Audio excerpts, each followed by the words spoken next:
ಯಾಕಂದ್ರೆ 4ನೇ ಅಧ್ಯಾಯದಲ್ಲಿ ಸ್ವಲ್ಪ ಜ್ಞಾನ ಪ್ರಾಧಾನ್ಯದ ಮಾತು ಬಂತು. ಕರ್ಮದ ಬಗ್ಗೆ ಬಿಡುಗಡೆಯ ಮಾತು ಬರಲಿಲ್ಲ, ಅಂದ್ರೆ ಕರ್ಮವನ್ನು ಬಿಟ್ಟು ಬಿಡಬೇಕು ಅಂತ ಹೇಳಲಿಲ್ಲ. ಆದರೆ ಜ್ಞಾನದ ಏನು ಪವಿತ್ರಮಿಹ ವಿದ್ಯತೆ ಅಂತೆಲ್ಲ ಯೋಗದ ಬಗ್ಗೆ ಮಾತು ಬಂತು. ಯಚ್ಛ್ರೇಯ ಏತಯೋರೇಕಂ ತನ್ಮೇ ಬ್ರೂಹಿ ಸುನಿಶ್ಚಿತಂ. ಇದರಲ್ಲಿ ನನಗೆ ಹೊಂದುವ ಹಾಗೆ ಜ್ಞಾನಯೋಗ ಶ್ರೇಷ್ಠವೋ ಕರ್ಮಯೋಗ ಶ್ರೇಷ್ಠವೋ ಅನ್ನೋದನ್ನ ಬಿಡಿಸಿ ಹೇಳು ಅಂತ, ತನಗೆ ಅನುಕೂಲಕರವಾದ ದಾರಿ ಯಾವುದು ಅನ್ನೋದನ್ನು ನೀನು ಹೇಳಬೇಕು ಅಂತ ಕೃಷ್ಣನ ಬಳಿ ಅರ್ಜುನ ಕೇಳ್ತಾ ಇದ್ದಾನೆ. ಏತಯೋರೇಕಂ ಶ್ರೇಯ ಬ್ರೂಹಿ.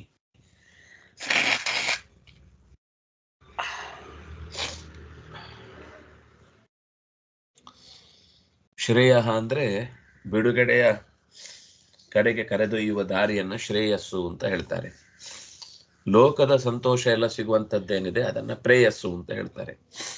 ಯತ್ ಶ್ರೇಯ, ಯಾವುದು ಶ್ರೇಯಸ್ಸಿನ ದಾರಿ, ಬಿಡುಗಡೆಯ ಕಡೆಗೆ ಎಳ್ಕೊಂಡು ಹೋಗುತ್ತೋ ಅಂಥದ್ದನ್ನು ನನಗೆ. ಯಾಕಂದ್ರೆ ಜ್ಞಾನದ ದಾರಿಯನ್ನು ಬಿಟ್ಟು ಕರ್ಮಕ್ಕೆ ಹೋದ್ರೂ ಒದ್ದಾಟ ಆಗುತ್ತೆ. ಕರ್ಮದ ದಾರಿಯನ್ನು ಬಿಟ್ಟು ಜ್ಞಾನದ ಕಡೆಗೆ ಓಡಿದ್ರು ಅವನಿಗೂ ತಿರುಗಾಟ ಜಾಸ್ತಿ ಆಗುತ್ತೆ. ನನಗೆ ಸುನಿಶ್ಚಿತವಾದ ಏಕಂ ಬ್ರೂಹಿ. ಏಕಂ ಅಂತಂದ್ರೆ ಇಲ್ಲಿ ಎರಡು ಬೇರೆ ಬೇರೆ ಅಲ್ಲ ಅಂತ ಹಿಂದೆ ಮಾತು ಬಂದಿದೆ, ಇಲ್ಲೂ ಅದು ಗೊತ್ತಾಗುತ್ತೆ. ಆದರೆ ಹಿಂದೆ ಹೇಳಿದಂತೆ ಕರ್ಮ ಪ್ರಧಾನವಾದ ಯೋಗ, ಜ್ಞಾನ ಪ್ರಧಾನವಾದ ಯೋಗ. ಇಲ್ಲಿ ಯೋಗ ಅಂತಂದ್ರೆ ಜ್ಞಾನ ಯೋಗದ ಬಗ್ಗೆ ಹೇಳಿದ್ದು. ಅದು ಹೇಗೆ ಗೊತ್ತಾಗುತ್ತೆ ಅಂದ್ರೆ ಕರ್ಮಣಾಂ ಸನ್ಯಾಸಂ, ಕರ್ಮದ ಬಿಡುವಿಕೆ ಒಂದು ಕಡೆ, ಕರ್ಮಯೋಗ ಕರ್ಮದ ಹಿಡಿಯುವಿಕೆ ಒಂದು ಕಡೆ. ಹೀಗೆ ಮುಖ್ಯವಾದ ಅರ್ಥ ತೆರ್ಕೊಂಡು ಬರುತ್ತದು. ಜ್ಞಾನಯೋಗ ಅಂತ ಅನ್ನೋದ್ರ ಬಗ್ಗೆ ಸಾಂಖ್ಯಯೋಗೋ ಪೃಥಕ್ ಬಾಲ ಪ್ರಬದಂತಿನ ಪಂಡಿತಾ ಅಂತ ಅನ್ನುವಲ್ಲಿ ಈ ಚರ್ಚೆ ಆಗಿದೆ. ಇಲ್ಲಿ ಹೇಳಿ ಹೊರಟದ್ದು ತಿಳುವಳಿಕೆಯಿಂದ ಕರ್ಮವನ್ನ ಮಾಡ್ತಾ ಹೋಗುದು, ಕರ್ಮ ಮಾಡದೇನೆ ಆ ಸಮಸ್ಯೆಯಿಂದ ಪಾರಾಗುದು. ಕರ್ಮಣಾಂ ಸನ್ಯಾಸಂ ಅಥವಾ ಕರ್ಮಣಾಂ ಯೋಗಂ. ಯಾವುದು ಎರಡೂ ಸರಿ ಅಂತಿ. ನೀನು ಒಂದ್ ಕಡೆ ಕರ್ಮ ಬಿಡಬೇಕು ಅಂತಿ, ಒಂದ್ ಕಡೆ ಕರ್ಮ ಹಿಡಿಬೇಕು ಅಂತಿ. ಯಾವ್ದು ಸರಿ, ಯಾವುದು ಶ್ರೇಯಸ್ಸಿನ ಒಳಿತಿನ ದಾರಿ ಅಂತ ನನಗೆ ಹೇಳು. ನಿಯಮನಾದಿನ ಸಕಲ ಲೋಕ ಕರ್ಷಣಾತ್ ಕೃಷ್ಣ. ಇಲ್ಲಿ ಅವನು ಕೃಷ್ಣ ಅನ್ನುವ ಶಬ್ದವನ್ನ ಯಾಕೆ ಇಲ್ಲಿ ಸಂಬೋಧಿಸಿದ ಅನ್ನೋದನ್ನ ನಾವು ಊಹಿಸ್ಬೇಕು. ಎಲ್ಲ ಕಡೆಯಲ್ಲೂ ಆ ರೀತಿಯಾದ ನಾನು ಚಿಂತನೆಯನ್ನ ಮಾಡಬೇಕು ಅನ್ನೋದಕ್ಕೊಂದು ಹಿಂಟು ಕೊಟ್ಟಿದ್ದಾರೆ. ಇಲ್ಲಿ ಕೃಷ್ಣ ಅನ್ನುವ ಶಬ್ದವನ್ನ ಹಾಕುವುದರ ಮೂಲಕ ಕೃಷ್ಣ ಯಾಕೆ ಆ ಶಬ್ದವನ್ನೇ ಸಂಬೋಧಿಸಲ್ಪಟ್ಟ ಅರ್ಜುನನಿಂದ ಅನ್ನೋದನ್ನ ಹೇಳಲಿಕ್ಕೆ ಆಚಾರ್ಯರೇ ಒಂದು ಅರ್ಥವನ್ನ ಕೊಟ್ಟರು. ಸಕಲ ಲೋಕ ಕರ್ಷಣಾತ್. ಅವನು ಕರ್ಮದ ಸನ್ಯಾಸ ಮತ್ತು ಕರ್ಮದ ಯೋಗ ಇದೆರಡನ್ನೂ ಕೂಡ ಒಟ್ಟಿಗಿಟ್ಟು, ಎರಡನ್ನೂ ಸನ್ಯಾಸ ಮಾಡುವಂತೆ ಮಾಡುವವನು ನೀನೆ, ಸನ್ಯಾಸ ಬಿಡುವಂತೆ ಅಂದ್ರೆ ಕರ್ಮವನ್ನ ಹಿಡಿಯುವಂತೆ ಮಾಡುವವನು ನೀನೆ.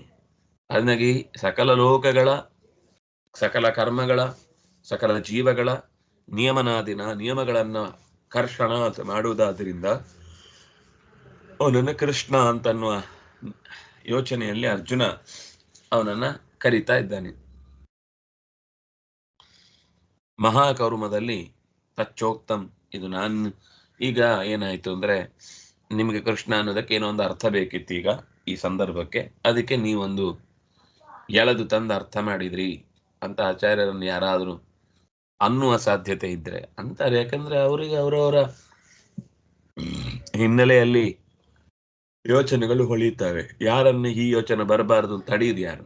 ಅವರಿಗೆ ಅವರವರ ತರದ ಯೋಚನೆ ಬರುತ್ತೆ. ಅವರಿಗೇನು ಸಂಸ್ಕಾರಗಳಿರ್ತಾವೋ, ಏನನ್ನ ಹೆಚ್ಚು ಕಂಡಿರ್ತಾರೋ, ಏನನ್ನ ಹೆಚ್ಚು ಅನುಭವಿಸಿರ್ತಾರೋ ಆ ಪ್ರಕಾರ ಪ್ರಶ್ನೆಗಳು ಬರ್ತವೆ. ಹಾಗೆ ಪ್ರಶ್ನೆ ಬಂದಾಗ ಅದಕ್ಕೆ ಆಚಾರ್ಯರು ಅದಕ್ಕೆ ಕೊಟ್ಟ ಕೌರ್ಮದ ಮಾತು ಯತಃ ಕರ್ಮಸಿ ದೇವೇಶ ನಿಯಮ್ಯ ಸಕಲಂ ಜಗತ್ ತಥೋ ವದಂತಿ ಮುನಯಃ ಕೃಷ್ಣಂ ತ್ವಾಂ ಬ್ರಹ್ಮವಾದಿನಃ ಇತಿ ಮಹಾಕೌರ್ಮೆ. ಯತಃ ಕರ್ಷಸಿ ದೇವೇಶ ಸಕಲಂ ಜಗತ್ ನಿಯಮ್ಯ ಯತಃ ಕರ್ಷಸಿ. ಯಾವ ಕಾರಣದಿಂದ ಇಡೀ ಜಗತ್ತನ್ನ ದೇವತೆಗಳ ಒಡೆಯನಾದವು ನಾರಾಯಣನೇ ನಿಯಮ್ಯ ಕರ್ಷಸಿ, ಇಡೀ ಜಗತ್ತನ್ನ ನೀನು ನಿಯಂತ್ರಣಕ್ಕೆ ಒಳಪಡಿಸಿ ಎಳೆದಾಡ್ತಿ, ನಿನ್ನ ವಶದಲ್ಲಿ ಇಟ್ಟುಕೊಳ್ತಿ. ಅಥೋ ವದಂತಿ ಮುನಯ ಕೃಷ್ಣಂ ತ್ವಾಂ ಬ್ರಹ್ಮವಾದಿನ. ಆದ್ರಿಂದ ಬ್ರಹ್ಮವಾದಿಗಳಾದ ಜ್ಞಾನಿಗಳಾದಂತಹ ದೊಡ್ಡ ಜನಗಳೆಲ್ಲ ನಿನ್ನನ್ನು ಕೃಷ್ಣ ಅಂತ, ಕೃಷ್ಣಂ ತ್ವಾಂ, ನಿನ್ನನ್ನು ಕೃಷ್ಣ ಎನ್ನುವುದಾಗಿ ಮುನಿಗಳು ಜ್ಞಾನವಾದಿಗಳು ಕರೆಯುತ್ತಾರೆ ಅಂತ ಮಹಾಕೌರ್ಮದಲ್ಲಿ ಬಂದ ಮಾತು. ಸನ್ಯಾಸ ಶಬ್ದಾರ್ಥಂ ಭಗವಾನ್ ಏವ ವಕ್ಷ್ಯತಿ. ಮುಂದೆ ಸನ್ಯಾಸ ಅಂದ್ರೆ ಏನು ಅಂತ ಈಗ ಮಾತಾಡ್ಬೇಕಿತ್ತು, ಆದ್ರೆ ಕೃಷ್ಣನ ಉತ್ತರದಲ್ಲಿ ಇದೆ, ಆದ್ನಾಗೆ ನಾನೀಗ ಸನ್ಯಾಸದ ಬಗ್ಗೆ ಏನು ಹೇಳಲ್ಲ. ಕೃಷ್ಣನ ಮಾತಲ್ಲೇ ಅದು ಸ್ಪಷ್ಟ ಇದೆ. ನಾನು ಎಲ್ಲಿ ಮಾತಾಡ್ತೇನೆ ಅಂತಂದ್ರೆ ಎಲ್ಲಿ ನನ್ನ ಮಾತಿನ ಅಗತ್ಯ ಇದೆಯೋ ಅಲ್ಲಿ ಹೇಳ್ತೇನೆ. ಆದ್ರಿಂದಾಗಿ ಸನ್ಯಾಸದ ಬಗ್ಗೆ ಏನು ವಿಷಯ ಅನ್ನೋದನ್ನ ವಕ್ಷ್ಯತಿ, ಮುಂದೆ ಭಗವಾನೇವ ವಕ್ಷ್ಯತಿ. ಅಯಂ ಪ್ರಶ್ನಾಶಯ. ಮುಂದಿನ ಪೇಜಿಗೆ ಹೋಗ್ಲಿ, ಇಲ್ಲಿಲ್ಲ ಭಾಷ್ಯ. ಪ್ರಶ್ನಾಶಯ ಅಯಂ, ಇದು ಪ್ರಶ್ನೆಗೆ ಆಧಾರವಾದ ವಿಷಯ ಇದು. ಯದಿ ಸನ್ಯಾಸಃ ಶ್ರೇಯೋಧಿಕಃ ಸ್ಯಾತ್ ತರ್ಹಿ ಸನ್ಯಾಸಸ್ಯ ಈಷದ್ ವಿರೋಧಃ ಯುದ್ಧಂ ಇತಿ. ಸನ್ಯಾಸ ಹೆಚ್ಚು ಪ್ರಶಸ್ತವಾಗಿದ್ರೆ ಸನ್ಯಾಸಕ್ಕೆ ಈ ಯುದ್ಧ ಅನ್ನೋದು ವಿರೋಧಿ ಅಲ್ವಾ? ಒಂದು ಕಡೆ ಸನ್ಯಾಸಂ ಶಂಸಸಿ, ಇನ್ನೊಂದು ಕಡೆ ಕರ್ಮಣಾಂ ಯೋಗಂ ಶಂಸಸಿ. ಒಂದು ವೇಳೆ ಸನ್ಯಾಸವೇ ಹೆಚ್ಚು ಪ್ರಶಸ್ತವಾಗಿದ್ರೆ, ಕರ್ಮಣಾಂ ಸನ್ಯಾಸಮೇವ ಅಂದ್ರೆ ಏನರ್ಥ ಆಯ್ತು? ಕರ್ಮ ಸನ್ಯಾಸ ಅಂದ್ರೆ ಯುದ್ಧದ ತ್ಯಾಗ. ಯುದ್ಧದ ತ್ಯಾಗವೇ ಶ್ರೇಯಸ್ಕರ ಅಂತ ಆದ್ರೆ, ಒಂದು ಕಡೆಯಿಂದ ಯುದ್ಧದ ಸಂಬಂಧವನ್ನು ನೀನು ಅಥವಾ ಕರ್ಮದ ಸಂಬಂಧವನ್ನು ಹೇಳಿದ್ರು, ಈ ಸನ್ಯಾಸ ಕರ್ಮದ ಸನ್ಯಾಸ ಅನ್ನುವ ಭಾವ ಯುದ್ಧಕ್ಕೆ ವಿರುದ್ಧ ಆಯ್ತಲ್ವಾ?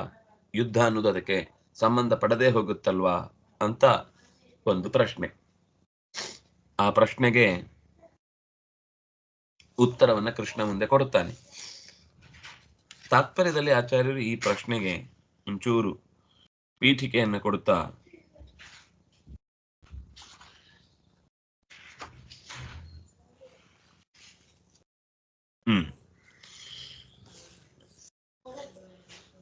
ನೆಕ್ಸ್ಟ್ ಪೇಜ್ ಅಲ್ಲಿದೆ. ಯೋಗ ಸನ್ಯಾಸಯೋರ್ ಲಕ್ಷಣಂ ಸ್ಪಷ್ಟಯತಿ ಅನೇನ ಅಧ್ಯಾಯನ. ಯೋಗ ಸನ್ಯಾಸಯೋ ಲಕ್ಷಣಂ, ಈ ಅಧ್ಯಾಯದಲ್ಲಿ ಕರ್ಮದ ಯೋಗ ಮತ್ತು ಕರ್ಮದ ಸನ್ಯಾಸ ಇದೆರಡನ್ನು ಏನು ಅಂತ ಬಿಡಿಸ್ಲಿಕ್ಕೋಸ್ಕರನೇ ಕೃಷ್ಣ ಈ ಅಧ್ಯಾಯದ ಆರಂಭವನ್ನು ಮಾಡಿದ್ದಾನೆ. ಯೋಗ ಸನ್ಯಸ್ತ ಕರ್ಮಾಣಂ ಇತ್ಯಾದೌ ನ್ಯಾಸ ಶಬ್ದ ಸರ್ವಕರ್ಮ ತ್ಯಾಗ ವಿಷಯ ಇತ್ಯಾಶಂಕ್ಯ ಯೋಗ ಸನ್ಯಾಸಯೋ ಭಿನ್ನ ಪುಣ್ಯಷ್ಠತ್ವಾತ್ ಅಭಿಪ್ರಾಯೇಣ ಪೃಚ್ಛತಿ ಸನ್ಯಾಸಂ ಇತಿ. ಈಗ ಯೋಗ ಸನ್ಯಸ್ತ ಕರ್ಮಾಣಂ ಜ್ಞಾನ ಸಂಚ್ಛಿನ್ನ ಸಂಶಯಂ ಅನ್ನುವಲ್ಲಿ ನ್ಯಾಸ ಶಬ್ದ ಸರ್ವಕರ್ಮ ತ್ಯಾಗವನ್ನು ಹೇಳ್ತಾ ಇದೆ.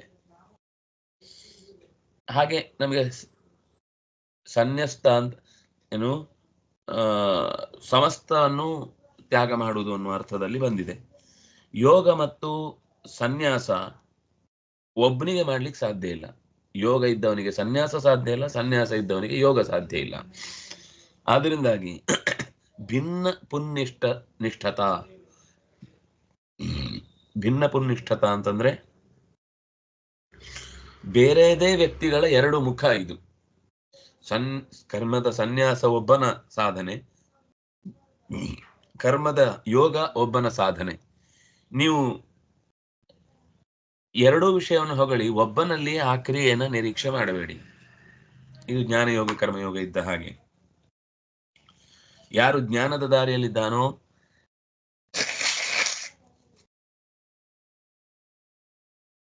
ಅವನಿಗೆ ಕರ್ಮ ಕಮ್ಮಿ ಅನ್ನುವಂತಹ ಒಂದು ಸಮಸ್ಯೆಗೆ ಪರಿಹಾರ ಇದೆ.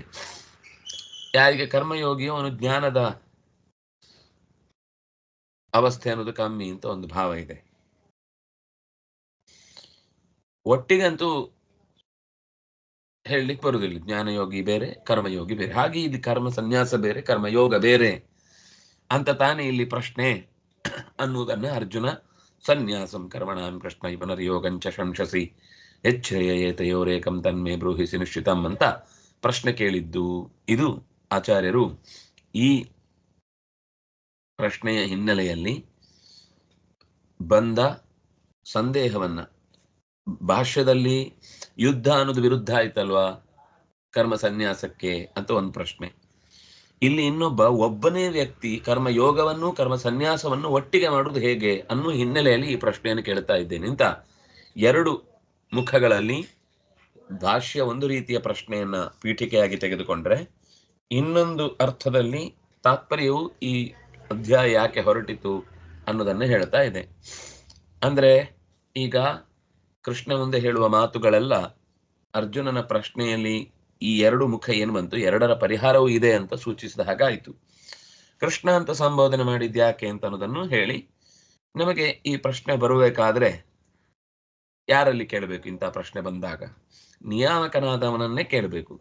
ನ್ಯಾಸ ಕರೆಕ್ಟೋ ಯೋಗ ಕರೆಕ್ಟೋ, ಒಬ್ಬನಲ್ಲಿ ಈ ನ್ಯಾಸನೋಗ ಇರ್ಲಿಕ್ಕೆ ಸಾಧ್ಯವೋ ಅಂತ ಈ ಪ್ರಶ್ನೆಯನ್ನ ಸಕಲ ನಿಯಾಮಕ ಶಕ್ತಿ ಆದ್ರಿಂದಾಗಿ ಇಡೀ ಜಗತ್ತನ್ನೇ ತನ್ನ ವಶದಲ್ಲಿ ಇಟ್ಟುಕೊಂಡು ನಿರ್ವಹಣೆ ಮಾಡ್ತಾ ಇದ್ದಾನೆ. ಅದರಿಂದಾಗಿ ಅವನೇ ಈ ಉತ್ತರ ಕೊಡಬೇಕು ಅನ್ನೋದು ನಮಗೆ ಈಗ ಸಂಶಯಕ್ಕೆ ಪರಿಹಾರಕ್ಕೆ ಎರಡರ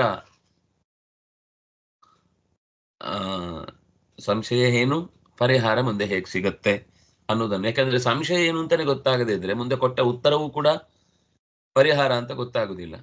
ಹಾಗಾಗಿ ಸಂದೇಹ ಏನು ಅನ್ನೋದನ್ನು ಎರಡು ಮುಖದಲ್ಲಿ ಬಿಡಿಸಿದ್ರು. ಮುಂದೆ ಅದರ ಉತ್ತರ ಕೃಷ್ಣನ ಬಾಯಲ್ಲಿ ಬರುತ್ತೆ. ಅದನ್ನು ಮುಂದೆ ಕೃಷ್ಣನೇ ಹೇಳ್ತಾನೆ ಅಂತ ಅವರೇ ಕರ್ಮದ ಸನ್ಯಾಸದ ಬಗ್ಗೆ ಮುಂದೆ ಅವನೇ ಹೇಳ್ತಾನೆ, ಸನ್ಯಾಸದ ಶಬ್ದದ ಅರ್ಥವನ್ನು ಕೂಡ ಕೃಷ್ಣನೇ ಹೇಳ್ತಾನೆ ಅಂತ ಆಚಾರ್ಯರು ಆ ಮಾತನ್ನು ನಿಲ್ಲಿಸಿದ್ರು.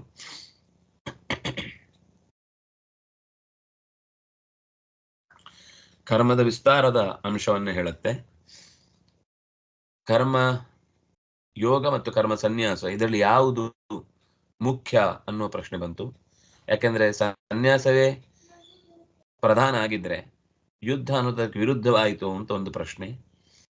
ಇನ್ನು ಅದೆರಡರ ಪ್ರಶ್ನೆಯ ನಡುವೆ ಮತ್ತೊಂದು ಪ್ರಶ್ನೆ ಇರುವಂತದ್ದು, ಒಬ್ಬನೇ ವ್ಯಕ್ತಿಯಲ್ಲಿ ಯೋಗ ಮತ್ತು ಸನ್ಯಾಸ ಒಟ್ಟಿಗಿರುವುದು ಹೇಗೆ ಸಾಧ್ಯ ಅಂತ. ಇಷ್ಟು ಸಂದೇಹಗಳನ್ನ ಉತ್ತರಿಸುವ ಹಿನ್ನೆಲೆಯಲ್ಲಿ ಅರ್ಜುನನ ಶ್ಲೋಕ ಪ್ರಾರ್ಥನೆ, ಸನ್ಯಾಸಂ ಕರ್ಮಣಾಂ ಕೃಷ್ಣ ಪುನರ್ಯೋಗಂಚ ಶಂಸಸಿ ಯಚ್ಛ್ರೇಯೇತಯೋರೇಕಂ ತನ್ಮೇ ಬ್ರೂಹಿ ಸುನಿಶ್ಚಿತಂ ಅಂತ.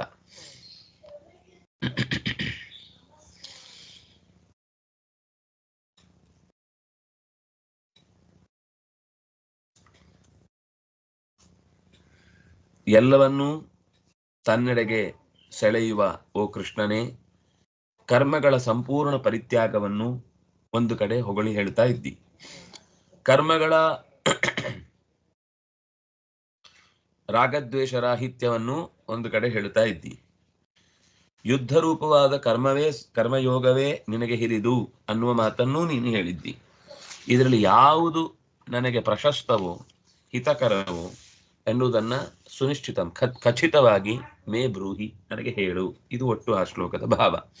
ಶ್ರೀ ಭಗವಾನುವಾಚ ಸನ್ಯಾಸ ಕರ್ಮಯೋಗಶ್ಚ ನಿಶ್ರೇಯಸಕರಾವುಭೌ ಸ್ತಯೋಸ್ತು ಕರ್ಮ ಸನ್ಯಾಸಾತ್ ಕರ್ಮಯೋಗೋ ವಿಶಿಷ್ಯತೆ.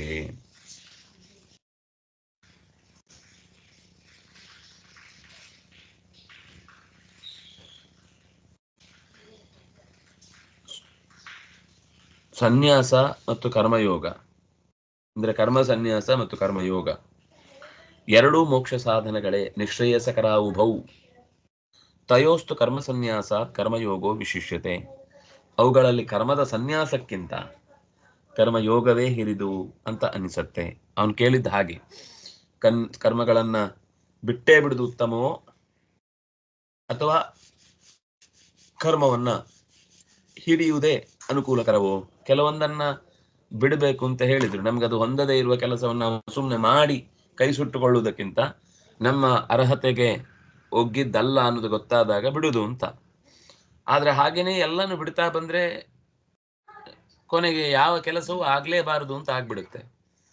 ಆಗ ಸ್ವಲ್ಪ ಹಿತಕಾರಿಯಾಗಿದ್ರು ಯೋಗ ಅನ್ನೋದು ಹೆಚ್ಚು ಸನ್ಯಾಸಕ್ಕಿಂತ ಫಲ ಕೊಡುವಂಥದ್ದು, ಹೆಚ್ಚು ಫಲ ಕೊಡುವಂಥದ್ದು ಅಂತ ಕೃಷ್ಣನ ಉತ್ತರ ಇಲ್ಲಿ. ಕೃಷ್ಣನ ನೇರ ಉತ್ತರ ನಿಶ್ರೇಯಸಕರವು ಉಭವು ಅಂತ. ಎರಡೂ ಒಬ್ಬನಲ್ಲೇ ಇರಬಹುದಾದದ್ದು, ಎರಡೂ ಒಬ್ಬನಲ್ಲೇ ಇದ್ದು ಸಾಧನೆಗೆ ಅನುಕೂಲಕರವಾದದ್ದು. ಆಚಾರ್ಯರ ಮಾತು ನಾಯಂ ಸನ್ಯಾಸ ಇತ್ಯಾಶ್ರಮ ಅಂತ ಇಲ್ಲಿದೆ. ಹೌದು, ಇಲ್ಲಿ ಸನ್ಯಾಸ ಅನ್ನೋ ಶಬ್ದವನ್ನ ಕೊಟ್ಟು ಹೇಳಿದ್ದು ಕೇವಲ ನಮ್ಗೆ ಲೋಕದಲ್ಲಿ ಬಾಲ್ಯ, ಗಾರ್ಹಸ್ಥ್ಯ, ವಾನಪ್ರಸ್ಥ, ಸನ್ಯಾಸ ಅನ್ನುವ ಚತುರಾಶ್ರಮದ ನಡುವೆ ಯತ್ಯಾಶ್ರಮದ ಬಗ್ಗೆ ಏನು ಮಾತು ಬರುತ್ತೆ ಅದರ ಬಗ್ಗೆ ಇಲ್ಲಿ ಸನ್ಯಾಸ ಅಂದ್ರೆ ಸನ್ಯಾಸಿ ಆಗ್ಬೇಕು ಅಂತ ಹೇಳಿದ್ದೋ, ಸನ್ಯಾಸಿ ಆಗುವುದನ್ನು ಬಿಟ್ಟು ಗೃಹಸ್ಥನಾಗಬೇಕು ಅಂತ ಹೇಳಿದ್ದೋ ಅನ್ನುವ ಅಂಶದ ಬಗ್ಗೆ ಇಲ್ಲಿ ಚರ್ಚೆ ಮಾಡ್ತಾ ಇಲ್ಲ. ಸನ್ಯಾಸ ಕರ್ಮಯೋಗಶ್ಚ ನಿಶ್ರೇಯಸಕರ ಉಭೌ ಅನ್ನುವಲ್ಲಿ ಸನ್ಯಾಸ ಅನ್ನೋದು ದ್ವಂದ್ವತ್ಯಾಗ ರೂಪವಾದಂತಹ ಸನ್ಯಾಸವೇ ನನಗೆ ಶ್ರೇಯಸ್ಸು. ಯಾಕೆಂದ್ರೆ ಅದನ್ನೇ ಹೇಳಿದ್ದಾನೆ, ದ್ವಂದ್ವತ್ಯಾಗಾತ್ ಸಂಯೋಗಾತ್ ಸನ್ಯಾಸಾತ್ ಮತ್ಪೂಜೈವ ಗರೀಯಸಿ.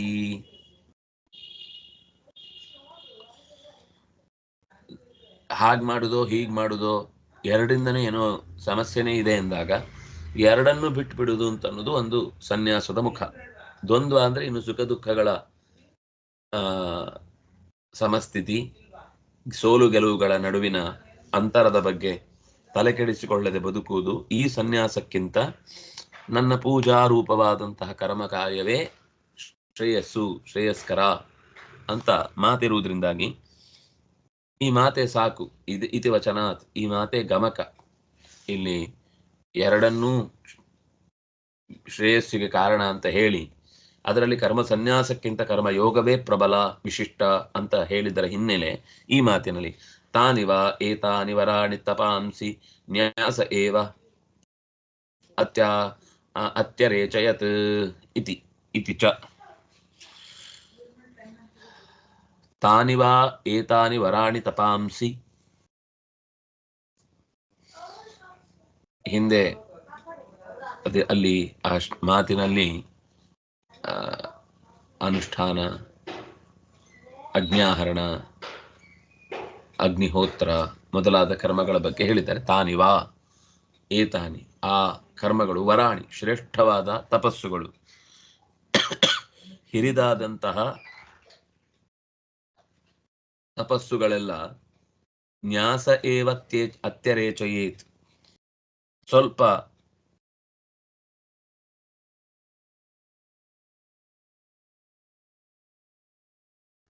ಮಹಾನಾರಾಯಣದ ಉತ್ತರ ಭಾಗದಲ್ಲಿ ಬಂದಂತಹ ಮಾತು, ಅಲ್ಲಿ ಸನ್ಯಾಸವೇ ಶ್ರೇಷ್ಠ,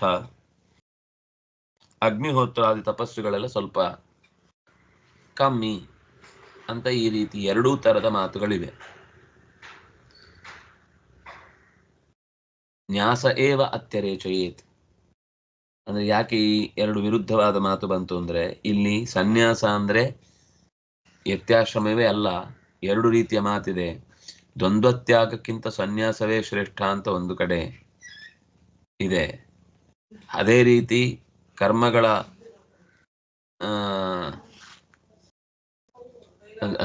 ದ್ವಂದ್ವತ್ಯಾಗಕ್ಕಿಂತ ನನ್ನ ಪೂಜಾರೂಪವಾದ ಕರ್ಮವೇ ಶ್ರೇಷ್ಠ ಅಂತ ಒಂದು ಕಡೆ ಇದೆ. ನನ್ನ ಪೂಜಾರೂಪವಾದ ಅಗ್ನಿಹೋತ್ರಾದಿ ತಪಸ್ಸುಗಳಿಗಿಂತ ಸನ್ಯಾಸವೇ ಶ್ರೇಷ್ಠ ಅಂತಿದೆ. ಇಲ್ಲಿ ಎಲ್ಲೂ ವರ್ಣಾಶ್ರಮದ ಧರ್ಮದ ಸನ್ಯಾಸವನ್ನು ಹೇಳಲಿಲ್ಲ. ಯಾಕೆಂದ್ರೆ ಸನ್ಯಾಸಕ್ಕಿಂತ ಮತ್ಪೂಜಾ ಶ್ರೇಷ್ಠ ಅಂತಂದ್ರೆ ಸನ್ಯಾಸಿಗಳು ಪೂಜೆ ಮಾಡುವುದೇ ತಪ್ಪು ಅಂತಾಗುತ್ತೆ. ಇನ್ನೊಂದು ಕಡೆಯಿಂದ ನ್ಯಾಸ ಏವ ಅತ್ಯರೇಚಯೇ, ನ್ಯಾಸವೇ ಕಮ್ಮಿ ಅಂತಂದ್ರೆ ಅವರಿಗಿರುವಂತಹ ಕರ್ತವ್ಯಗಳೆಲ್ಲ ಅರ್ಥ ಇಲ್ಲದ್ದು ಅಂತಾಗತ್ತೆ. ಹೀಗೆ ಈ ಎರಡೂ ತರದ ಮಾತುಗಳಿವೆ. ಮತ್ತೇನು, ಸನ್ಯಾಸಸ್ತು ತುರೀಯೋಯೋ ನಿಷ್ಕ್ರಿಯಾಖ್ಯ ಸಧರ್ಮಕಃ ನ ತಸ್ಮಾದ್ ಉತ್ತಮೋ ಧರ್ಮೋ ಲೋಕೆ ಕಶ್ಚನ ವಿದ್ಯತೆ ತದ್ಭಕ್ತೋಪಿ ಯದ್ಗಚ್ಚೇತ್ ತದ್ಗೃಹಸ್ಥೋ ನ ಧಾರ್ಮಿಕಃ ತದ್ಭಕ್ತಿಶ್ಚ ವಿರಕ್ತಿಸ್ತತ್ ಅಧಿಕಾರೋ ನಿಗದ್ಯತೆ ಯದಾಧಿಕಾರೋ ಭವತಿ ಬ್ರಹ್ಮಚರ್ಯಾಪಿ ಪ್ರವ್ರಜೇತ್ ಇತಿ ನಾರದೀಯೇ. ಈ ಕುಟೀಚಕರು, ಬಹುದಕರು ಅಂತ ಸನ್ಯಾಸಿಗಳಲ್ಲೇ ಸುಮಾರು ವಿಧಗಳಿವೆ. ಹಂಸರು, ಪರಮಹಂಸರು ಅಂತ. ಅದರಲ್ಲಿ ಕುಟೀಚಕದಿಂದ ಪರಮಹಂಸ ಸನ್ಯಾಸ ಅನ್ನುವುದು ಶ್ರೇಷ್ಠ. ಬಾಹ್ಯಕರ್ಮ ನಂತರ ಪರಮಹಂಸರು ಅಂತೆಲ್ಲ ಬರುವಲ್ಲಿ ಅವರಿಗೆ ಬಾಹ್ಯಕರ್ಮಗಳು ಕಮ್ಮಿ ಆಗ್ತಾ ಹೋಗುತ್ತೆ. ಹೊರಗಿನ ಕ್ರಿಯೆಗಳು, ನಾವು ಹೊರಗಡೆಯಿಂದ ದೀಪ ಹಚ್ಚುತ್ತೇವೆ, ಹೊರಗಡೆಯಿಂದ ಪೂಜೆ ಮಾಡ್ತೇವೆ, ಹೊರಗಡೆಯಿಂದ ಹೂ ಅರ್ಪಿಸ್ತೇವೆ ಅಂತ ಅನ್ನೋದನ್ನ ಅವನು ಅಷ್ಟು ತನ್ನ ಅಂತರಂಗದಲ್ಲಿ ಇದೆ. ಅದು ಈ ಹೊರಗಿನ ಪೂಜೆಗಿಂತ ಹೆಚ್ಚಿನ ಸಾಧಕ ಕರ್ಮ ಯಾವುದು ಅಂದ್ರೆ, ಸಾಧನೆಯ ದಾರಿಯಲ್ಲಿ ಅವನು ಇದ್ದಾನೆ ಅಂತ ಅವನನ್ನು ಗುರುತಿಸಿಕೊಳ್ಳುವುದು ಯಾವುದರಿಂದ ಅಂದ್ರೆ, ಅಷ್ಟನ್ನು ಒಳಗಿನಿಂದನೇ ಕಲ್ಪಿಸಿಕೊಳ್ಳಿ ಬರಬೇಕು. ಕೊನೆಗೆ ಹೊರಗೂ ಇಲ್ಲ ಒಳಗೂ ಇಲ್ಲ ಆಗಬಾರದು. ಒಳಗಿರುವಂಥದ್ದು ಅಷ್ಟೂ ಕೂಡ ಅದು ಭಗವತ್ ಸ್ವರೂಪಕವಾದಂತಹ ಸಂಗತಿಗಳೇ ಭಗವಂತನಿಗೆ ಅರ್ಪಿಸುವಂಥದ್ದು. ಈ ಶರೀರ ಅನ್ನುವಂತಹ ರಥವೇ ಭಗವಂತನಿಗೆ ಒಂದು ಪೀಠ. ಅಲ್ಲಿ ಬಳಸುವ ಪ್ರತಿಯೊಂದು ವಸ್ತುಗಳು ಕೂಡ ಭಗವಂತನನ್ನೇ ವಾಪಸ್ಸು ಒಪ್ಪಿಸುವ ರೀತಿಯ ಪ್ರತಿಯೊಂದು ನಮ್ಮ ಭಾವನೆಗಳಲ್ಲೂ ಇರುವಂತಹ ತಾಕತ್ತು ಮಯೈವ ಮಾನಸ ಜಾತಾಹ, ಅದು ನನ್ನಿಂದಲೇ ಹುಟ್ಟಿದ್ದಾದ್ರಿಂದ ಅವನದ್ದೇ ಅಸ್ತಿತ್ವದಲ್ಲಿ ಅದು ಭಗವಂತನಿಗೆ ಒಪ್ಪಿಗೆ ಆಗುವಂತ ರೀತಿಯಲ್ಲಿ ಕೆಲಸ ನಡೆಯುತ್ತೆ. ಹಾಗಾಗಿ ಬಾಹ್ಯಕರ್ಮ ಅನ್ನೋದು ನಿಷ್ಕ್ರಿಯ ಅಂತ ಅನಿಸಿದ್ರು, ಅಂತರಂಗದ ಮಹಾಧರ್ಮ ಆ ಒಳಗಿನ ಲೋಕದಲ್ಲಿ ಇದೆ. ಲೋಕದಲ್ಲಿ ಅದಕ್ಕಿಂತ ಅಂತರಂಗದ ಧರ್ಮ ಬೇರೆ ಇಲ್ಲ, ಅಥವಾ ಉತ್ತಮವಾದದ್ದು ಮತ್ತೊಂದಿಲ್ಲ. ಅಂತರಂಗದ ಧರ್ಮವೇ ಪ್ರಧಾನ. ಅಂತರಂಗ ಶುದ್ಧಿ ಇಲ್ಲದೆ ಬಹಿರಂಗ ಶುದ್ಧಿ ಮಾಡಬೇಕು. ಇಲ್ಲದೆ ಹೋಗುವುದಕ್ಕೆ ಇಲ್ಲ ಅಂತಂದ ಕಾರಣಕ್ಕೆ ಬಿಡುವುದಲ್ಲ. ಆದರೆ ಅದರ ಉದ್ದೇಶ ಒಳಗಿನ ಶುದ್ಧಿಯನ್ನು ಸಂಪಾದಿಸುವುದಕ್ಕೋಸ್ಕರ ಇರಬೇಕು ಹೊರತು ಅದೊಂದು ಆಚರಣೆ ಒಂದು ಮಹಾ ಪ್ರಧಾನವಾದ ಕಾರ್ಯ ಅಂತ ಆಗಬಾರದು ಅನ್ನುವ ನೆಲೆಯಲ್ಲಿ ಅಂತರಂಗದ ಧರ್ಮ ಅನ್ನೋದು ಬಾಹ್ಯ ಕರ್ಮಕ್ಕಿಂತ ಬಹಿರ್ಯಾಗಕ್ಕಿಂತ ಹಿರಿದು. ಅಂತರ್ಯಾಗ ಮತ್ತು ಬಹಿರ್ಯಾಗ ಅಂತ ಎರಡಿದೆ ಸಾಧನೆಯಲ್ಲಿ. ಬಹಿರ್ಯಾಗ ಅಂದ್ರೆ ನಾವು ಹೊರಗಿನಿಂದ ಮಾಡುವ ಪ್ರತಿಯೊಂದು ಕಾರ್ಯವೂ ಕೂಡ, ಅದು ಯಾಗ ಅಂದ್ರೆ ಹೋಮ ಮಾತ್ರ ಅಲ್ಲ. ದೇವ ಪೂಜೆ ಇರ್ಬೋದು, ದೇವ್ರ ಮನೆ ಒರೆಸೋದಿರ್ಬೋದು, ಪೂಜೆ ಮಾಡೋದಿರ್ಬೋದು, ಹೂ ತಂದು ಅರ್ಪಿಸುವುದಿರ್ಬೋದು, ಅರ್ಚನೆ ಮಾಡೋದು ಎಲ್ಲವೂ ಬೇಕು. ಆದರೆ ಅದು ನಮಗೆ ಒಳಗಿನಿಂದಲೇ ಪುಷ್ಪ ಇದೆ, ಒಳಗಿನಿಂದನೇ ನೀರಿದೆ, ಒಳಗಿನಿಂದನೇ ಪ್ರತಿಯೊಂದು ಪದಾರ್ಥಗಳು ಇವೆ.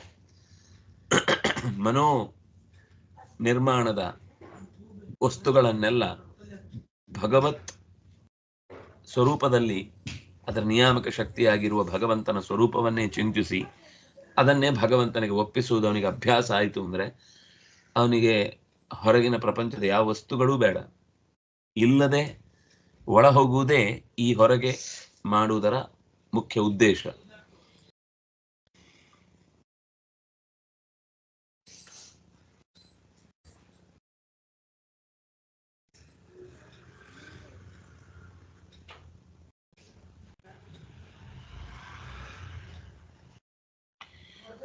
ಏನಿದೆ ನ ತಸ್ಮಾದ್ ಉತ್ತಮೋ ಧರ್ಮೋ ಲೋಕೆ ಕಶ್ಚನ ವಿದ್ಯತೆ ತದ್ಭಕ್ತೋಪಿ ಹಿ ಯದ್ ಗಚ್ಚೇತ್ ತದ್ಗೃಹಸ್ಥೋ ನ ಧಾರ್ಮಿಕಃ ಮದ್ಭಕ್ತಿಶ್ಚ ವಿರಕ್ತಿಶ್ಚ ತದಧಿಕಾರೋ ನಿಗದ್ಯತೆ.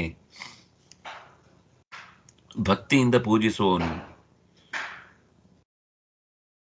ಏನು ಫಲ ಪಡೀತಾನೋ ಅದನ್ನು ತುಂಬಾ ಧಾರ್ಮಿಕನಾಗಿದ್ರು ಕೂಡ ಗೃಹಸ್ಥ ಪಡೆಯಲಾರ. ತದ್ಭಕ್ತೋಪಿ ಹಿ ಯದ್ ಗಚ್ಚೇತ್, ಯತಿ ಆಗಿರ್ಲಿ ಯಾರೇ ಆಗಿರ್ಲಿ, ಅವನು ಭಕ್ತಿಯಿಂದ ಮಾಡಿದ ಸಣ್ಣ ಕಾರ್ಯವೂ ಕೂಡ ತುಂಬಾ ಕೆಲಸ ಮಾಡಿದ ಗೃಹಸ್ಥನೂ ಪಡಿಲಿಕ್ಕೆ ಸಾಧ್ಯ ಇಲ್ಲ. ನ ಧಾರ್ಮಿಕ, ಅವನು ಪೂರ್ಣ ಗೃಹಸ್ಥ ಧರ್ಮವನ್ನ ಪಾಲಿಸಿದ್ರೂ ಕೂಡ ಆ ಪಾಲನೆಯ ಹಿಂದೆ ಇರಬೇಕಾದ ಶರಣಾಗತಿ ಇಲ್ಲ ಅಂತಾದ್ರೆ ಅದು ವ್ಯರ್ಥ ಅಂತಾನೆ ಆಗುತ್ತೆ, ಅಥವಾ ಹೆಚ್ಚು ಪ್ರಧಾನ ಫಲವನ್ನು ಕೊಡುವಲ್ಲಿ ಸೋಲುತ್ತೆ. ನನ್ನಲ್ಲಿ ಭಕ್ತಿ ಮತ್ತು ಉಳಿದ ಕಡೆಯಲ್ಲಿ ವಿರಕ್ತಿ, ಮದ್ಭಕ್ತಿಶ್ಚ ವಿರಕ್ತಿಸ್ತತ್ ಅಧಿಕಾರೋ ನಿಗದ್ಯತೆ. ಬೇಕಾದ್ದೇನು ಅಂದರೆ ಯತಿಯೋ ಗೃಹಸ್ಥನೋ ಅನ್ನೋದು ಮುಖ್ಯ ಅಲ್ಲ. ಮದ್ಭಕ್ತಿ, ನನ್ನಲ್ಲಿ ಅನನ್ಯವಾದ ಭಕ್ತಿ, ಲೋಕದಲ್ಲಿ ವಿರಕ್ತಿ, ಇದು ನಿಜವಾಗಿ ಭಗವಂತನ ಪೂಜೆಗೆ ಇರುವ ಅರ್ಹತೆ. ಯತಿಯಾದವನು ನಿಷ್ಕ್ರಿಯನಾಗಿ ನಿರಗ್ನಿಕನಾಗಿ ಹೆಚ್ಚು ದೇಹವನ್ನು ದಂಡಿಸಿ ಭಗವಂತನಲ್ಲಿಗೆ ಬರ್ತಾನೆ. ಅದರಿಂದಾಗಿ ಅವನಿಗೆ ಆಶ್ರಮದ ಜ್ಯೇಷ್ಠತೆಯನ್ನು ಹೇಳಿದೆ.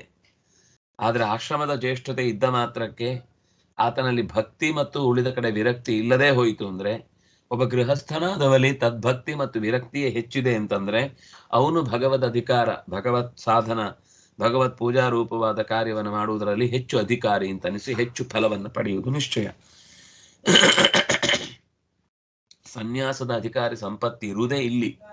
ಅದಕ್ಕೆ ಯದಾ ಅಧಿಕಾರೋ ಭವತಿ ಬ್ರಹ್ಮಚರ್ಯಾಪಿ ಪ್ರವ್ರಜೇತ್ ಇತಿ ನಾರದೀಯೇ.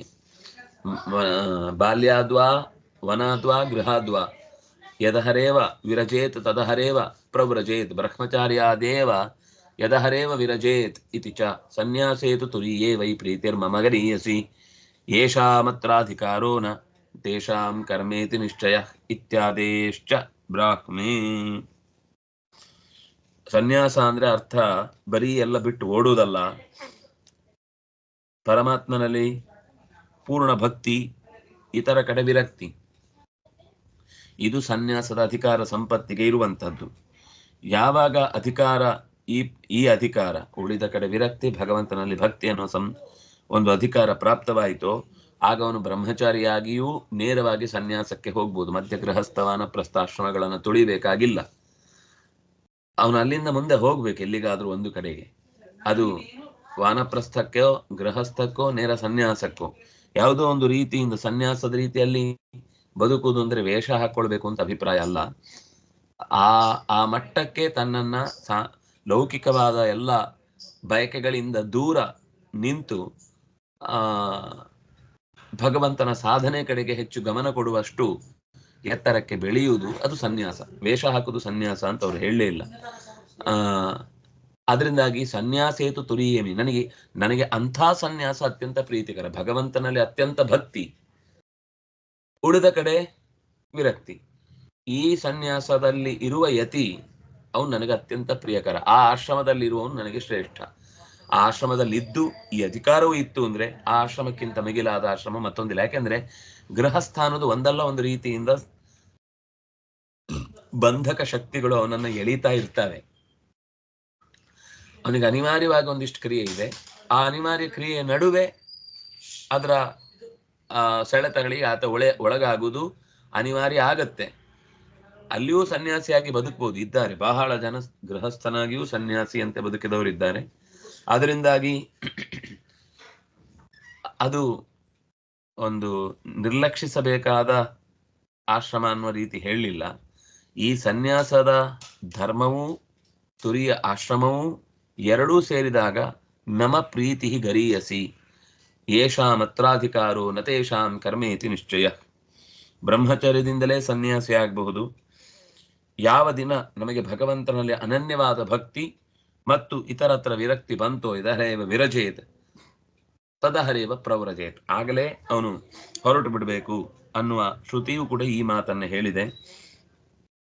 ಬ್ರಹ್ಮಚಾರಿಯೂ ಕೂಡ ನೇರವಾಗಿ ಸನ್ಯಾಸವನ್ನು ಹೊಂದುವುದಕ್ಕೆ ಅಧಿಕಾರ ಬಂದೊಡನೆ ಆತ ಪ್ರವೇಶಿಸಬಹುದು ಅನ್ನೋದು ನಾರದೀಯದ ಮಾತು ಇಲ್ಲಿ ನಮಗೆ ಪೂರಕವಾಗಿ ಬಂದಿದೆ. ನಾಲ್ಕನೆಯ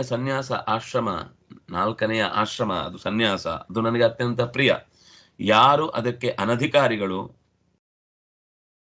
ಅವರಿಗೆ ಕರ್ಮಯೋಗ ಅನ್ನೋದು ನಿರ್ಣಯದ ಮಾತು. ಇದು ಬ್ರಾಹ್ಮ ವಚನ. ಇತ್ಯಾದೇಶ್ಚ ಬ್ರಾಹ್ಮೇ ಅತಃ ನಾತ್ರ ಆಶ್ರಮ ಸನ್ಯಾಸ ಉಕ್ತಃ. ನನಗೆ ನಾಲ್ಕನೆಯ ಆಶ್ರಮ ಸನ್ಯಾಸ ಪ್ರಿಯ. ಯಾರು ಆ ಅಧಿಕಾರಿಗಳೆಲ್ಲವೂ, ಆ ಶಬ್ದವನ್ನು ಬಹಳ ಗಮನಿಸಿ ಹೇಳಬೇಕು. ಯೇಷಾಂ ಅತ್ರಾಧಿಕಾರೋ ನ, ಸನ್ಯಾಸದಲ್ಲಿದ್ದಾನೆ ಆದರೆ ಅಧಿಕಾರ ಸಂಪಾದನೆ ಮಾಡಿಲ್ಲ, ಭಗವಂತನಲ್ಲಿ ಭಕ್ತಿ ಮತ್ತು ಉಳಿದಲ್ಲಿ ವಿರಕ್ತಿ ಅಂತ ಅನ್ನೋದು, ಅವನಿಗೆ ಕರ್ಮಯೋಗವೇ ಸಿದ್ಧವಾದಾಗ ಅದು ಕಡಿಮೆಯದ್ದೇ ಆಗಿ ಉಳಿಯುತ್ತೆ. ಅದು ಕರ್ಮಯೋಗ ಅನ್ನುವುದೇ ಅದಕ್ಕಿಂತ ಕಮ್ಮಿಯದ್ದಾಗುತ್ತೆ. ಅನಧಿಕಾರಿಯಾದವನಿಗೆ ಕರ್ಮಯೋಗ ಅನ್ನೋದು ನಿಶ್ಚಯ.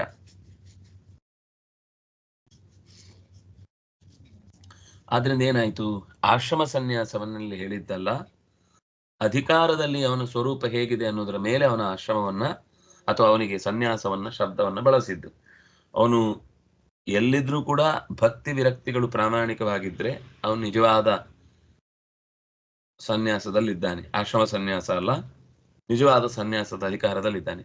ಆಶ್ರಮವು ಅದಕ್ಕೆ ಸೇರಿತು ಅಂದಾಗ ಅದು ಹೆಚ್ಚಿನ ನನಗಿಷ್ಟವಾದ ಜಾಗ ಅಂತ ಭಗವಂತ ಹೇಳಿದ್ರಲ್ಲಿ ಏನು ತಪ್ಪಿಲ್ಲ. ಯಾಕೆಂದ್ರೆ ಅವನು ನಿಷ್ಕ್ರಿಯನಾಗಿ ನಿರಗ್ನಿಕನಾಗಿ ತುಂಬಾ ನಿಯಮಗಳಿಗೆ ಒಳಪಟ್ಟೂ ಕೂಡ ತನ್ನ ಬಗ್ಗೆ ವ್ಯರ್ಥೆ ಪಡದೆ ಭಗವಂತನ ಬಗ್ಗೆ ಯೋಚಿಸ್ತಾ ಬದುಕ್ತಾನೆ. ಅದರಿಂದಾಗಿ ಅವನು ಕಷ್ಟಕರವಾದ ಬದುಕನ್ನು ನಡೆಸ್ತಾನೆ. ಇವತ್ತಿನ ನಿಜವಾದ ಸನ್ಯಾಸದ ಬಗ್ಗೆ ಗೊತ್ತಿಲ್ಲ, ಬದುಕುವವರ ಬಗ್ಗೆ ಗೊತ್ತಿಲ್ಲ, ಆ ರೀತಿ ಬದುಕುವವರ ಬಗ್ಗೆ ಗೊತ್ತಿಲ್ಲ.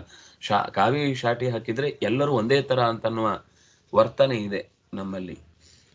ಅದಕ್ಕೆ ಎಷ್ಟು ಕಠಿಣವಾದ ಅವರು ಕವಳೆ ಕವಳೆ ಚ ಗೋವಿಂದ ಅಂತ ಒಂದು 32 ತುತ್ತು ಬಿಟ್ರೆ ಹೆಚ್ಚಿನದನ್ನ ತಿನ್ನಲ್ಲ ನಿಜವಾದ ಸನ್ಯಾಸಿಗಳಾದವರು.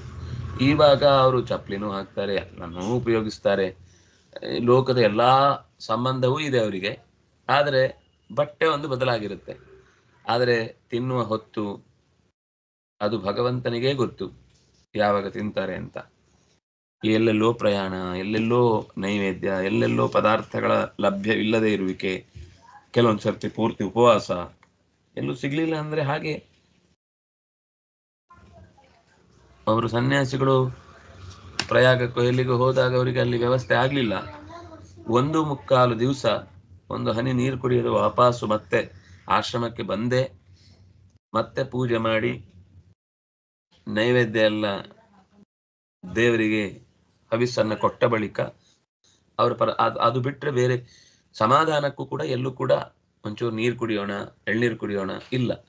ಆ ರೀತಿ ಕಟ್ಟುನಿಟ್ಟಾಗಿ ಪಾಲಿಸುವಂತಹ ಸನ್ಯಾಸದ ಧರ್ಮ ಅವರಿಗೆ ಇನ್ನೊಬ್ರು ನೀರು ಹಾಕಿದ್ರೇನೆ ಸ್ನಾನ, ಇನ್ನೊಬ್ರು ಕಾಯಿಸಿ ಇಟ್ರೇನೆ ಬಿಸಿ ನೀರು, ಇನ್ನೊಬ್ರು ಬೇಯಿಸಿ ಹಾಕಿದ್ರೇನೆ ಪದಾರ್ಥ ನೈವೇದ್ಯ, ಇಲ್ಲ ಅಂದ್ರೆ ಅವ್ರು ಸ್ವಂತಕ್ಕೆ ನೀವ್ ಯಾರಿಲ್ಲ ಅಂದ್ರೆ ನಾನು ಮಾಡ್ಕೊಂಡು ಹೋಗ್ತೇನೆ ಇಲ್ಲ.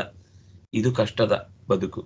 ಇವರೆಲ್ಲ ಹಾಗೆಲ್ಲ ಏನಿಲ್ಲ. ಅವರು ಸ್ವಾವಲಂಬಿ ಅಂತ ಅನ್ನೋ ಶಬ್ದ ಬಳಸ್ಬೋದು ಬೇರೆಯವರು, ಅದು ಬೇರೆ. ಆದ್ರೆ ಇದು ಇನ್ನೊಬ್ಬರ ಹಂಗಲ್ಲಿರ್ಬೇಕು.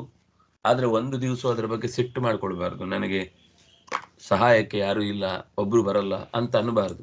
ಪ್ರತಿ ಕ್ಷಣವೂ ಭಗವಂತನಿಂದಲೇನೆ ತನಗೆ ಅಗತ್ಯವಾದದ್ದು ಒದಗತ್ತೆ ಅನ್ನುವ ಆ ನಿರಂತರ ತ್ಯಾಗದ, ಕ್ಷಣ ಕ್ಷಣಕ್ಕೂ ತ್ಯಾಗದ ಎಚ್ಚರಿಕೆಯನ್ನು ಕೊಡುವ ಸನ್ಯಾಸ ಅನ್ನೋದು ನನಗೆ ಯಾಕೆ ಪ್ರಿಯ ಅನ್ನೋದನ್ನು ಕೃಷ್ಣ ಇಲ್ಲಿ ವಿವರಿಸಿದ ಹಾಗಾಯಿತು.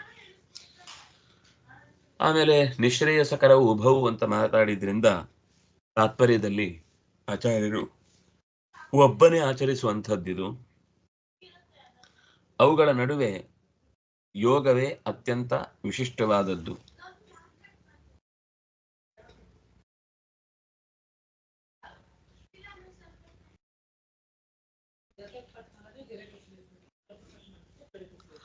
ಉಭವು ಎರಡು ಜೊತೆಯಾಗಿಯೇ ನಡೆಸ್ಲಿಕ್ಕಾಗುವಂಥದ್ದು. ಸನ್ಯಾಸಸ್ತು ಮಹಾಬಾಹೋ ದುಃಖಮಾಪ್ತುಮ ಯೋಗತ ಅಂತ ಮುಂದೆ ಅದರ ಬಗ್ಗೆ ನಿರೂಪಣೆ ಮಾಡುತ್ತಾನೆ.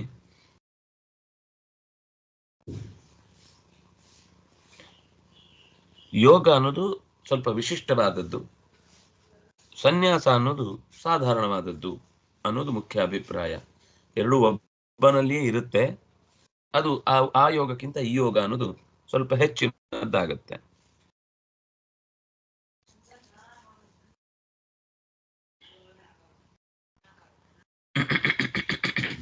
ಸರ್ವಕರ್ಮ ತ್ಯಾಗ ಅನ್ನುವ ಅರ್ಥದಲ್ಲಿ ಸನ್ಯಾಸವನ್ನ ಅರ್ಜುನ ಮಾಡಿದರೆ ಈ ಯುದ್ಧವನ್ನೇ ಈಗ ಒಂದು ತ್ಯಾಗ ಮಾಡಿ ಹೋಗ್ಬೇಕಾಗುತ್ತೆ. ಅದರಿಂದ ಅದಲ್ಲ ಅಂತ ಗೊತ್ತಾಯ್ತು.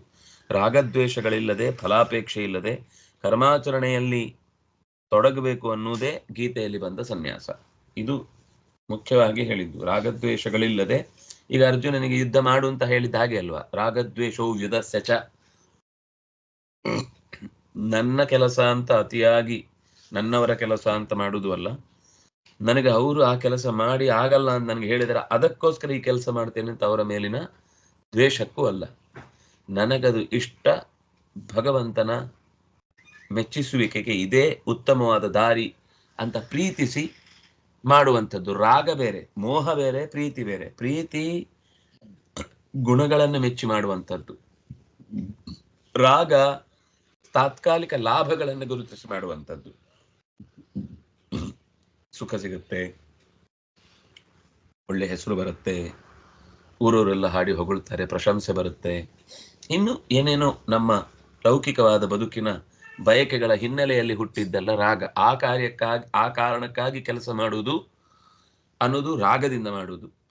ಇನ್ನೊಬ್ಬರ ಮೇಲೆ ಕೋಪಕ್ಕೆ ಮಾಡುವುದು, ಅವ್ರಿಗೆ ಆಗಲ್ಲ, ಅದನ್ನು ನಾನು ಮಾಡಿ ತೋರಿಸ್ತೇನೆ, ಅವರು ನಮಗೆ ಹಿಂದೆ ಹಾನಿ ಮಾಡಿದ್ದಾರೆ, ಅದಕ್ಕೋಸ್ಕರ ನಾನು ಅವ್ರಿಗೆ ವಾಪಸ್ ಹಾನಿ ಮಾಡ್ತೇನೆ, ಅವರಿಗೆ ಹಾಗೆ ಶಿಕ್ಷೆ ಕೊಟ್ಟಾಗಲೇ ನನಗೆ ನನ್ನ ಸಮಾಧಾನ ಉಂಟಾಗುವುದು ಅನ್ನುವ ಕಾರಣಕ್ಕಾಗಿ ಮಾಡುವ ರಾಗದ್ವೇಷದಿಂದ ಕೂಡಿದ ಕಾರ್ಯ ಅದು ಕರ್ತವ್ಯಾಚರಣೆ ಆಗಿದ್ರೂ ಕೂಡ ಅದು ಸನ್ಯಾಸ ಆಗುವುದಿಲ್ಲ. ಯಾಕೆಂದ್ರೆ ಅದು ಕರ್ಮಯೋಗಕ್ಕೆ ವಿರೋಧಿಯಾಗಿ ನಿಲ್ಲತ್ತೆ, ಅದರಿಂದಾಗಿ ಅದು ಸನ್ಯಾಸ ಆಗುವುದೇ ಇಲ್ಲ.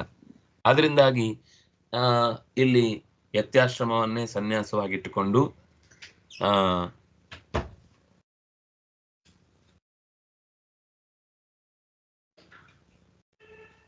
ಮಾತಾಡಿದ್ದು ಅಲ್ಲ. ಕರ್ಮಯೋಗೋ ವಿಶೇಷತೆ ಅನ್ನೋ ಮಾತಿಟ್ಕೊಂಡು ಬಹಳ ಜನ ಹೀಗೊಂದು ಮಾತಾಡುವುದಿದೆ.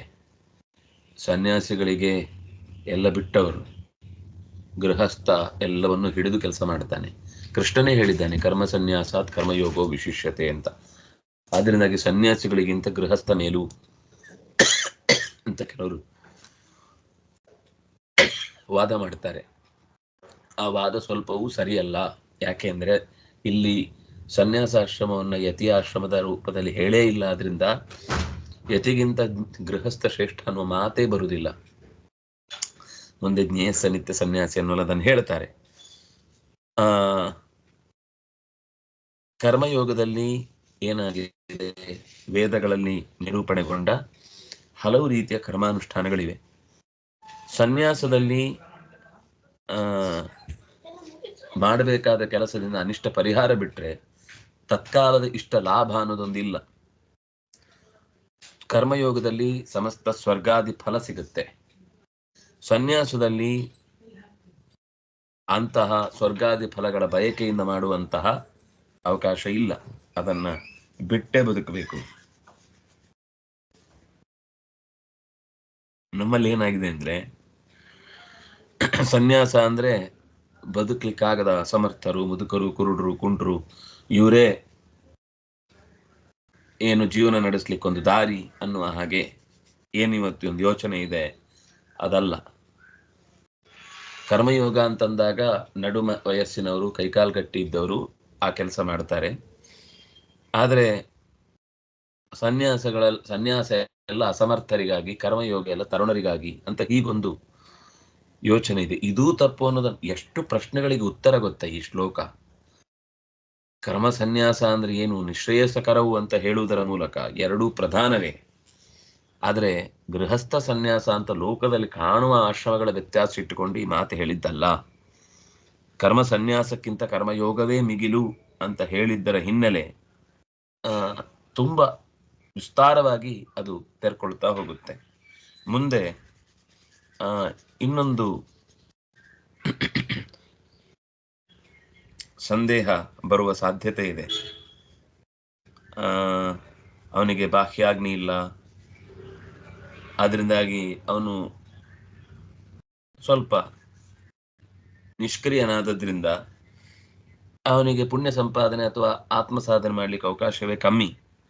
ಕರ್ಮಯೋಗಿಗೆ ಹಾಗಲ್ಲ. ಅಗ್ನಿ ಅನ್ನೋದು ಭಗವಂತನ ಪ್ರಧಾನ ಪ್ರತೀಕ, ಅದರಲ್ಲೂ ಅವನು ಆರಾಧನೆ ಮಾಡ್ತಾನೆ. ಅದರಿಂದಾಗಿ ನಿಷ್ಕ್ರಿಯನಾದವನಿಗಿಂತ ಸಕ್ರಿಯನಾದಂತವನದ್ದೇ ಮಹಾಧರ್ಮ. ಆದ್ರಿಂದಾಗಿ ಅವನು ಹೆಚ್ಚು ಕರ್ಮಯೋಗದಿಂದ ವಿಶಿಷ್ಟ ಅಂತ ಈ ತರ ಎಲ್ಲ ವಿವರಣೆ ಮಾಡಿ, ಆದ್ರಿಂದಾಗಿಯೇ ಸನ್ಯಾಸಿಗಳಾದವರು ಅಂತಹ ಕರ್ಮಗಳನ್ನು ಮಾಡದೆ ನೂರಾರು ಕೃತಿಗಳನ್ನ ರಚನೆ ಮಾಡ್ತಾರೆ. ಅವರು ಜ್ಞಾನದ ದಾರಿಯಲ್ಲಿ ಹೆಚ್ಚು ಪ್ರಬಲರಾಗಿರ್ತಾರೆ ಅಂತ ಹೀಗೆಲ್ಲ ಒಂದು ವಿವರಣೆ ಇದೆ. ಅದರ ಪ್ರಶ್ನೆಗೂ ಉತ್ತರವನ್ನು ಕೊಡುವ ಹಾಗೆ ಸನ್ಯಾಸೇತು ತುರಿಯೇ ವೈ ಪ್ರೀತಿರ್ಮಮ ಗರೀಯಸಿ ಏಷಾಂ ಅತ್ರಾಧಿಕಾರೋ ನ ತೇಷಾಂ ಕರ್ಮೇತಿ ನಿಶ್ಚಯ.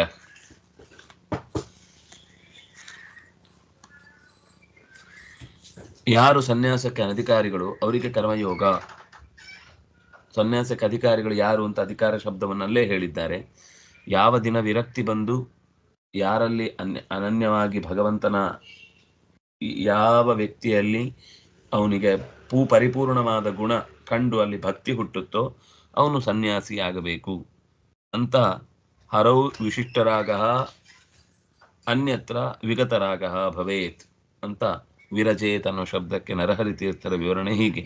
ಹಾಗಾಗಿ ಸನ್ಯಾಸಕ್ಕೆ ಮಿತಿ ಇಲ್ಲ. ನೀವು ಕುರುಡರು, ಮುದುಕರು, ಕಿವಿ ಕೇಳದವರು, ಹೀಗೆ ದೈಹಿಕವಾದ ಅನಾನುಕೂಲ ಉಂಟಾದಾಗ ಯಾರೋ ಒಬ್ಬ ಕೆಲಸವನ್ನಿಟ್ಟು ಅವ್ರಿಗೆ ಬೇಕಾದ ಅಗತ್ಯವನ್ನು ಪೂರೈಸಲಿಕ್ಕಿರುವಂತಹ ವಯಸ್ಸಾದಾಗ ತೆಗೆದುಕೊಳ್ಳುವ ಸನ್ಯಾಸದ ಬಗ್ಗೆ ಇಲ್ಲಿ ಹೇಳಲೇ ಇಲ್ಲ.